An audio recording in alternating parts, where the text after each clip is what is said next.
conecta con ustedes para hacer su estudio conmigo y poder completar la semana anterior, ¿ya? Sin ningún problema. Entonces vamos, sin mediar mayor demora. Ya saben que cualquier duda me escriben perdón, por el chat. Endocrinología es uno de los capítulos más importantes de la medicina interna. Sin embargo, a veces se pregunta poco, como vamos a ver acá, pero sin embargo, en otros exámenes, especialmente el residentado, es un capítulo que está todos los años creciendo en preguntas, ¿no? Es muy amplio, pero no difícil. Y hay pautas que son importantes nada más tenerlas en cuenta para poder dominar el capítulo. Sabemos que la medicina interna en el examen de salud tiene alrededor de un 30%, casi un 30%, no es mucho comparado con otros exámenes. Y en endocrinología está en un 7%. Como les decía, no son muchas las preguntas, especialmente en los últimos años, cosa curiosa. Por eso ustedes pueden ver acá que más o menos, ¿no? De haber tenido un promedio de 4 preguntas por año, cayó a un promedio de 2 preguntas por año, que es bastante pobre realmente. Veamos entonces, vamos a ver cuáles son las características de esto. Y la cantidad, vamos viendo, por ejemplo, los temas más importantes y más preguntados. Lejos, diabetes. Esto sí, en la mayoría de los exámenes es así, pero no tan marcado como observamos acá, ¿ok? Entonces tenemos diabetes como un tema muy preguntado y son preguntas regulares, fáciles, no son realmente difíciles. De ahí tenemos patología de tiroides, que siempre está arriba en endocrino, incluso a veces en primer lugar. La patología suprarrenal, que no es tan frecuente como, ¿no? Como se ve acá en otros capítulos, en otros exámenes. Las vitaminas, que lo incluimos en endocrino por la parte metabólica fundamentalmente, ¿ok? Aunque no son hormonas, las incluimos. Patología de hipófisis, que es fundamental dentro de lo que es, eh, digamos, el desarrollo y el control de todo el sistema endocrino, hipófisis, hipotálamo, arriba, ¿no? Están muy enlazados. Y las glándulas efectoras periféricas. Ciencias básicas, que es muy importante. Dislipidemia, igual, entra dentro de lo que es la parte metabólica del endocrino, paratiroides y hipotálamo, hipófisis, fundamentalmente hipotálamo, ¿ok? Veamos entonces. Tenemos en diabetes las complicaciones agudas. Esto se refiere fundamentalmente, recuerden ustedes que complicaciones agudas se refiere fundamentalmente a tres partes, ¿no? Se refiere fundamentalmente a las hiperglicémicas, cetoacidosis diabética, ¿no? El estado hiperosmolar y la hipoglucemia. ¿Ok? Entonces, fundamentalmente estos dos son largamente más preguntados. Los tipos de diabetes y los factores de riesgo, que son muy sencillos, el esquema diagnóstico, que es importante, y el manejo, que es bastante amplio. Ojo que acá falta incluso las complicaciones agudas dentro de la clasificación. Veamos un ejemplo claro de lo que es lo preguntado en los últimos 4 años en el examen de salud. Por ejemplo, es una pregunta bien interesante porque te dice que una mujer de 58 con diabetes 2 tiene una glucemia de 200 y una glicosilada de 8. Se indica cambios de estilo de vida y metformina. Entonces le indicaron, además de los cambios de estilo de vida, la metformina, que es el medicamento número uno de elección. Y generalmente hasta 8%, ¿no? Es válido poder darle monoterapia. Al tercer mes se obtiene una glicosilada de 6,1. Nos hemos bajado a menos de 7%, que es el objetivo clásico que se le pone a todo paciente, ¿ya? Entonces estamos muy bien. ¿Qué recomendaríamos? Continuar. Simplemente continuar. No hay otra indicación, ¿no? No necesitas añadir una sulfoniluria, porque a pesar de que la sulfoniluria es potente, no había refractaría al tratamiento, ni añadir, ¿no? Un incretino mimético como los inhibidores de la DPP4 o la SGLT2 o el GLP-1 agonista de receptor. No tiene sentido. Como ven, esta pregunta es muy sencilla, ¿no? Se vende por sí sola. Pero así vamos a encontrar preguntas como ejemplo. Otra pregunta como ejemplo, dice, hay preguntas de terapéutica interesantes, ahí sí. Paciente 45, debut de diabetes, no obeso. Entonces ahí, siempre que hagan una pregunta, ustedes, hay datos, dicen, ah, ya, no obeso es un dato importante. Ahora vamos a ver por qué. Sin enfermedad cardíaca, también es otro datito importante, sin enfermedad cardíaca definida. Y con una glicosilada de 8,7. El esquema terapéutico que uno va a sugerir. Recuerden que siempre en todo esquema debe estar la metformina, ¿ok? En todos está la metformina, no hay problema.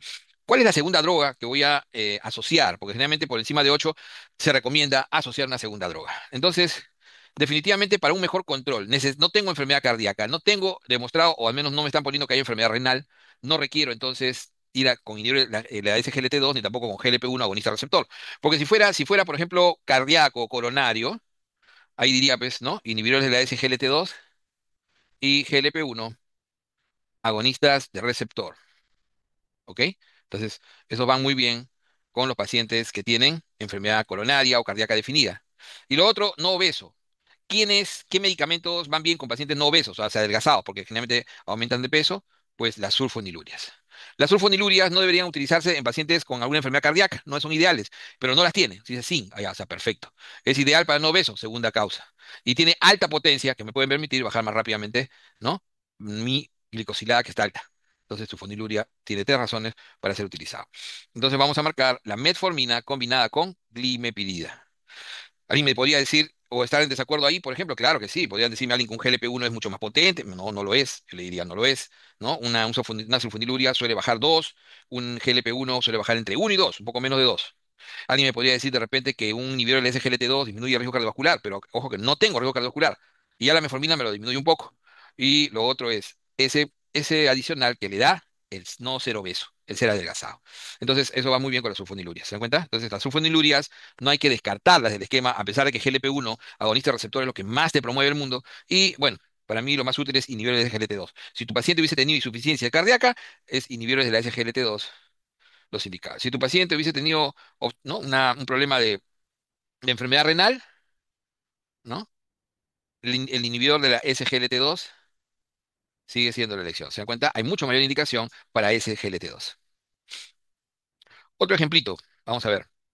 Diagnóstico más probable. Y entonces uno dice, mujer de 48, 15 días, presenta polifagia. Miren la evolución, ¿ah? 15 días. Generalmente la cetoacidosis diabética evoluciona en 24, máximo 48 horas. Es decir, 15 días. Tiene las P's clásicas, polidipsia, poliuria, sensación de náusea y polifagia. O sea, tiene las tres, ¿no? Las tres P's claras. Hace 7 días se agrega astenia y debilidad. Es un paciente asténico generalizado. Examen físico, liso poroso y la mucosa oral está muy pálida y seca. No hay signo meningio, pero está con una presión elevada, con una frecuencia cardíaca elevada, con una temperatura que requiere manejo urgente de 38. Y la glucosa sérica está en 800, urea de 90 y sodio de 155. Ujú. Entonces, interesante, ¿no? Entonces, tengo más de 600 de glucosa, tengo un sodio incluso un poco elevado, estoy en un síndrome hiperosmolar. De hecho, que la osmolaridad, cuando le hay la osmolaridad, perdón, sérica va a ser muy elevada, así como es muy elevada, ¿no? La cantidad, la concentración de glucosa, fundamentalmente. Entonces, este paciente es un estado hiperosmolar que típicamente tiene trastornos neurológicos, si lo tiene, está, ¿no? Debilidad, astenia, ¿no es cierto? Soporoso, sobre todo esto, ¿no? Siempre marquen soporoso. Y además de estos trastornos neurológicos, típicamente síndrome hiperosmolar tiene hiperglucemia mayor de 600, que lo tiene, y además de eso, ¿no? Es un paciente que tiene, como vemos acá, el bicarbonato un poco bajo, pero no menos de 18, no menos de 18. Y obviamente la osmolaridad sérica va a estar elevada. Muy bien. Entonces, el estado hiperosmolar es una de las complicaciones agudas que más se ven en adultos mayores. Generalmente el estado hiperosmolar, ¿no?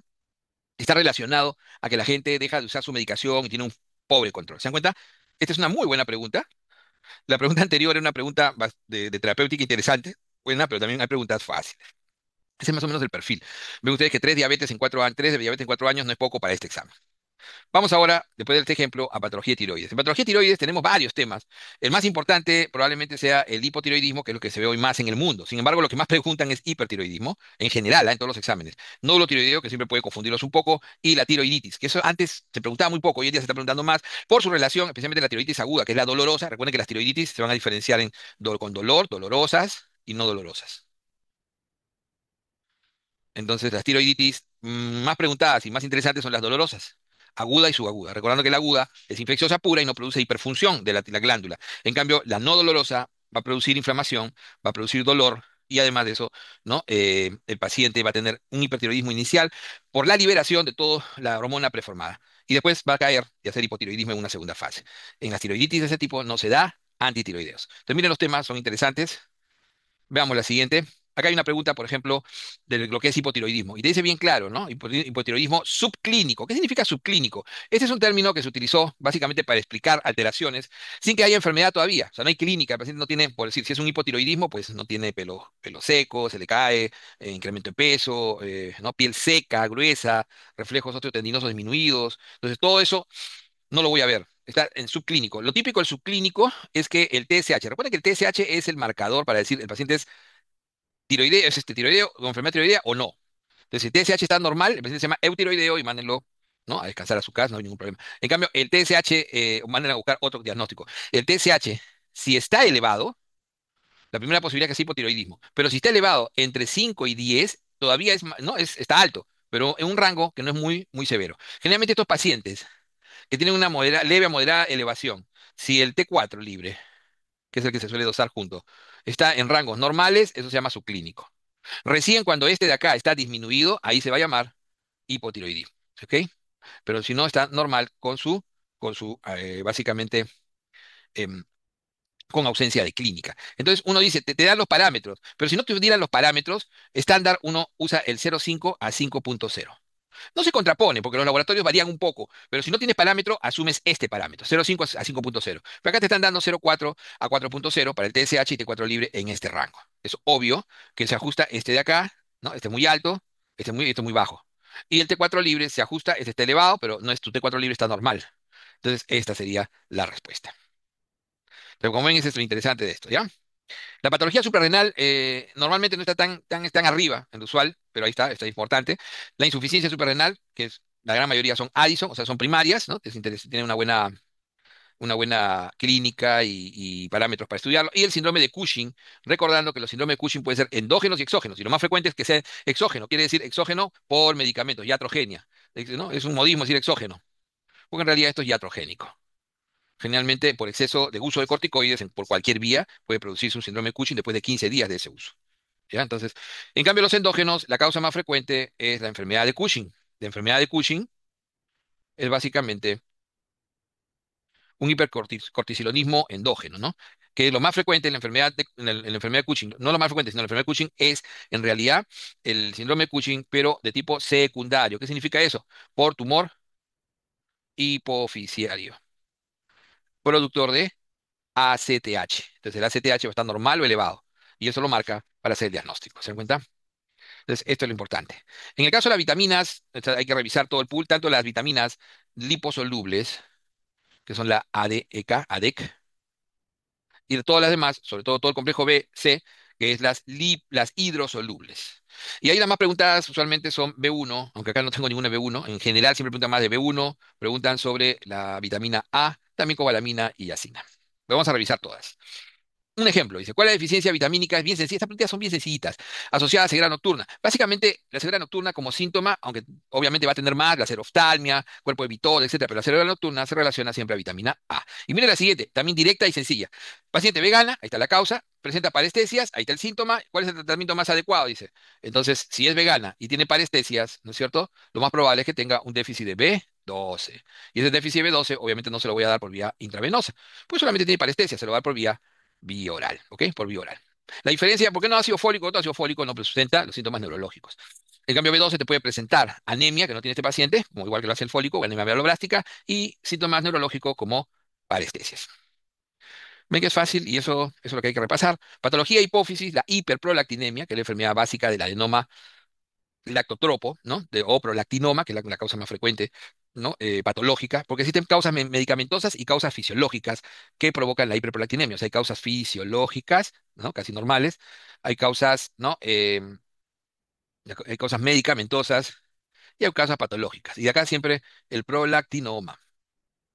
De los medicamentos, básicamente los que, ¿no? Modifican todo lo que es la dopamina, ¿no? Podemos tener metoclopramida, los neurolépticos van a poder producir hiperprolactinemia, incluso los recaptadores de serotonina, los antidepresivos. Un ejemplo. Bueno, es una pregunta bien directa, ¿no? Ahora, en salud se hacen preguntas así, ¿ah? Ojo. O sea, no te dicen ningún dato más, pero tú tienes que decir, ¿pero qué más, qué cosas se relaciona realmente a la galactorrea? Ah, la hiperprolactinemia, clásicamente. Entonces, ¿qué uso en la hiperprolactinemia? Pues uso bromocriptina o cabergolina. Y ahí está, ahí sale solito, ¿no? No uso ninguno de los demás, ¿no? O sea, ni propranolol, ni propilturacilo, que se utiliza en hipertiroidismo, perdón. No, no tiene sentido. Entonces, la galactorrea es algo que lo conozco, sé que es la secreción de leche en forma, ¿no? Espontánea, otra vez, ¿no? En las mujeres, pero sé que se asocia principalmente a hiperprolactinemia, de esa manera salen estas preguntas. Ciencias básicas, un par, básicamente fisiología, es fundamental. Dislipidemia, sobre todo la prevención primaria y secundaria, prevención, ¿ya? Pero también recomiendo revisar el cuadro, ¿no? De las dislipidemias familiares para hacer el diagnóstico diferencial. Para tiroides, generalmente hipo-hiper, asociados a sus complicaciones más importantes, el hipo, ¿no? Y a hipocalcemia y el hiper a hipercalcemia. Y esto se ha repetido, creo que esa es una lámina repetida. Vamos a la guía, recomendación de la guía de estudio. En básicas, ya les puse los ejemplos, en básicas se pregunta poco, pero fisiología es lo que no pueden, sobre todo la fisiología de tiroides es fundamental y la producción de insulina. Son dos cosas que no deben dejar de revisar, ¿no? Tiroides, fisiología de tiroides, sobre todo la producción hormonal y insulina, ¿no? Mecanismos de secreción, los mecanismos a través de los GLP-1, a través del calcio para la secreción de la insulina. En el caso de tiroides, en otros exámenes muy preguntado, es obvio que hipo-hiper, ¿no? Miren lo curioso, que en otros exámenes hiper es un poco más, pero acá lo tenemos parejo, ¿ya? Pero hipo-hiper es algo que tienen que saber de todas maneras, sí o sí. Nódulo tiroideo es algo que también se lo recomiendo mucho, el nódulo tiroideo. ¿Por qué? Porque es sencillo de aprenderlo, el esquema sobre todo, y pueden venir preguntas respecto a cuál es la prueba más importante para un nódulo tiroideo, como puede ser la definitiva, que es el BAF, o lo que las pruebas iniciales, como son TSH y la ecografía. El cáncer de tiroides, poco preguntado, y la tiroiditis, que esto en realidad en todos los exámenes se está preguntando cada vez más. De ahí tenemos diabetes, con un montón de temas que son importantes. Algunos no se preguntan mucho, pero tienen contextualización para que puedan entender. El octeto minoso les va a servir básicamente para el manejo, por ejemplo. Es clave, ¿no? Los tipos de diabetes, ¿no? El esquema diagnóstico siempre es una clásica de las preguntas, ¿ok? El manejo, que hemos visto ahora unos ejemplos, por ejemplo, los criterios que hay que tener, por qué uso tal o cual droga en combinación o no, ¿no? La insulina un poco, ya habíamos hablado, y las complicaciones agudas, estado hiperosmolar, cetoacidosis diabética y polisemia. Las crónicas, que ahí está la forma como se mueven los pacientes, la micro y macroangiopatía bien dividido, y hay pues, temas que pueden no necesariamente revisarlos, pero en un momento, si tienen tiempo, es interesante, infecciones mortales en diabéticos y las recomendaciones, ¿no?, de la Asociación Americana de Diabetes de la A, ¿no?, actualizadas al 2025. Tenemos una clasecita chiquita de eso que les recomiendo ver si es que les interesa el tema. En el caso de las vitaminas, la A no falla. Ojo que esta también, aunque no han preguntado en salud, no falla en la mayoría de los exámenes. Y el B12 y fólico. No olvidar. En el caso de la suprarrenal, siempre recordar lo que habíamos hablado hace un momento, ¿no es cierto? Habíamos hablado hace un momento. Pero, se me...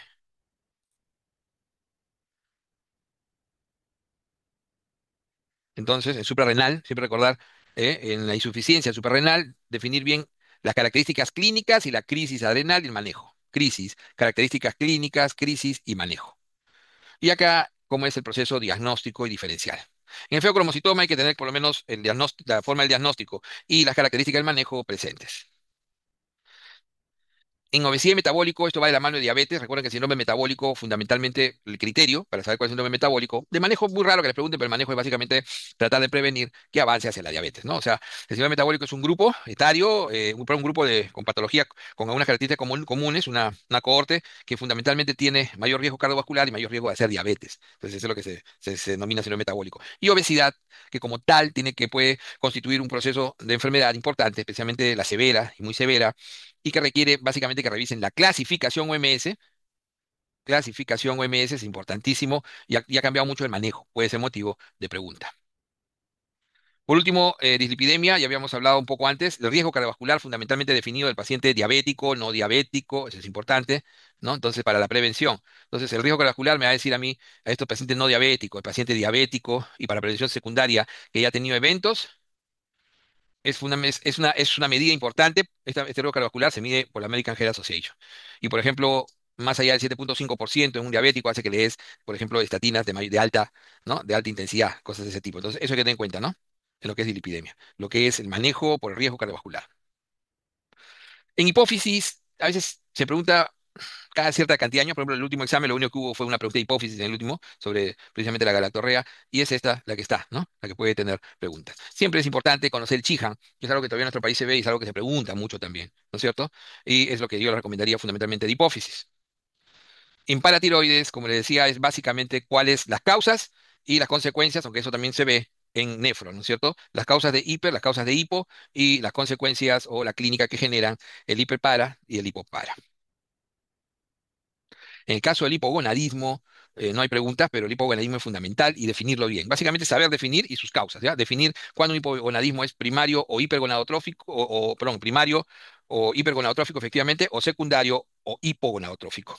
Definir esas dos cosas, ¿no? O sea, primario o hipergonadotrófico y secundario o hipogonadotrófico. Eso es importante, ¿ya?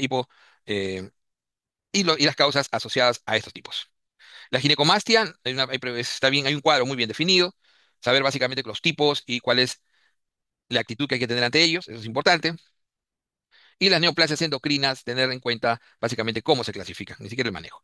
En concreto, no les digo que estudien todo, pero más o menos les estoy dando las pautas de cuáles son. Siempre recordar que la mayor parte está en diabetes y tiroides, y el resto tener sobre todo acápite en esos subtemas que les he mencionado. Si tienen alguna duda, algo que les pueda decir, siempre recordar que en endocrino todo lo que es glándula efectora es primario. Es decir, si a mí me falla la tiroides, o sea, eso se llama hipotiroidismo primario, porque es la glándula la que falla. Pero si yo tengo hipotiroidismo porque me está fallando al nivel central la secreción de TSH, eso será secundario. Y si es TRH en hipotálamo, será terciario, ¿ya? Entonces, siempre lo primario es las glándulas efectoras periféricas de las hormonas que van a actuar fundamentalmente. Y ese es primario. Y secundario, el control hipofisiario. Y terciario, el control hipotalámico. Siempre recuerden eso. Pregunta, chicos, todo quedó. Vamos a empezar. Hacemos el Pareto el día miércoles y hacemos nuestro estudia conmigo el sábado, ¿ya?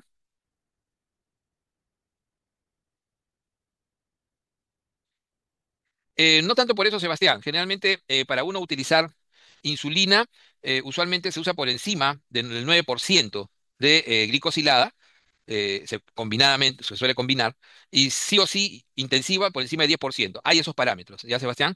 Entonces, están en la clase el parámetro de uso de insulina, ¿no? Incluso hay indicaciones bien precisas. Si tú tienes un paciente con más de 300 de glucemia en forma persistente, es indicación de que su primer tratamiento sea con insulina. Si el paciente es catabólico, también es importante, ¿no? Si el paciente, por ejemplo, tiene enfermedad renal avanzada, también la insulina es un medicamento de elección cuando es de inicio, ¿se dan cuenta? Entonces hay indicaciones bien precisas. Muy bien, chicos. Todas las dudas las vamos a tratar de ver primero en el Pareto, como un entrenamiento, y después ya en el estudio conmigo un poco más profundo. Muy amables, los dejo con el doctor Torres, que tiene su estudio conmigo hoy. Muchas gracias, buenas noches y hasta el miércoles.